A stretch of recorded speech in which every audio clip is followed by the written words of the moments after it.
do get stuck in life. We live in a culture that celebrates external achievement a lot, and that can make us feel that we're never enough.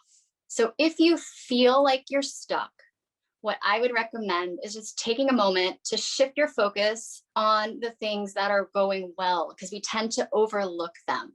This could be done with gratitude. As cheesy as it may sound, we have to take a moment. You can take 3 things that you're grateful for. Every day, I'm grateful for power, Wi-Fi, a roof over my head that we usually assume. Or there's that sense of entitlement when not all of our friends across the world have those luxuries. So if we can just take a step back and be like, all of this is working in my life. I might feel stuck, but that's not forever. I've been stuck before and I got out of it, right? It's really, really playing the game with your mind.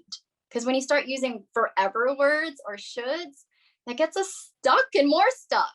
A lot of my practices and my expertise comes from the law of attraction, because like attracts like. It's a science. If you feel stuck, you're going to stay stuck. Ramp up your self-care and self-love, because as long as you're feeling good, it doesn't have to cost a lot of money. And then it's always nice to have an action plan, and they don't always work out, but it's like 3 things I can do to not feel stuck. I can research this. I can do a home delivery service for food for 1 week, right? Just something new and different that makes you feel good. Focus on that, and I promise you won't be stuck for too much longer.